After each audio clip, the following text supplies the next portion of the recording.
Hi friends, ఈరోజు వచ్చేసి నేను స్వీట్ కార్న్ పకోడీ వేస్తున్నాను. పకోడీ అంటే పకోడీ కాదు, స్నాక్ టైపు. చాలా బాగుంటుంది. మనము నార్మల్గా ఈ స్వీట్ కార్న్ ఉడకబెట్టుకోవడం కంటే ఇలా కొద్దిగా ఫస్ట్ ఇలా డివైడ్ చేసేసుకొని గింజల్ని కొద్దిగా వాటర్ వేసి సాల్ట్ వేసేసి ఉడకబెట్టుకొని మనము దాంట్లో కొద్దిగా కార్న్ పౌడర్ లేకపోతే బియ్యం పిండి కానీ శనగపిండి కానీ ఏది అవైలబుల్లో ఉంటే అది వేసేసుకోవచ్చు.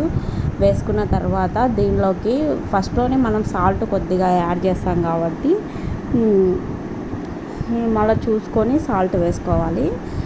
సరిపడినంత సాల్ట్ వేసుకొని నెక్స్ట్ వచ్చేసి kebab masala, next chicken masala, biryani masala, garam masala, ఇలా మనకు అవైలబుల్లో ఉన్న మసాలాలన్నిటిని లైట్గా వేసుకోవాలి. తర్వాత కారం పొడి కూడా వేసుకోవాలి. మసాలాలు ఎక్కువగా వేసుకోవడం వల్ల కూడా హెల్త్కి అంత మంచిది కాదు. సో మనము ఫ్లేవర్ తెలిసేటట్టుగా లైట్గా కొద్దిగా అన్ని మసాలాలు మనం వేసేసుకొని వాటర్ అనేది చాలా తక్కువ పడుతుంది.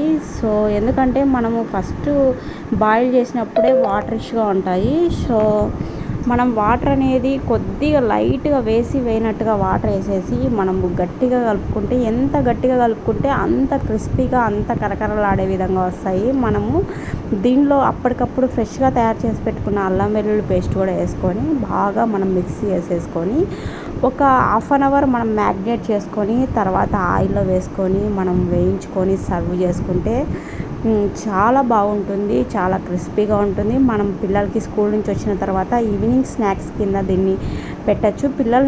పిల్లలు కూడా చాలా ఇష్టంగా తింటారు. దీనిలో ఇంకొంచెం మనకి ఇంకొంచెం టేస్ట్ రావాలి, ఇంకొద్దిగా తినాలనుకుంటే మనం దీంట్లో కొన్ని ఆనియన్స్ కూడా యాడ్ చేసుకోవచ్చు. టమోటాలు ఇలా చాట్ మాదిరి కూడా చేసుకొని తినచ్చు.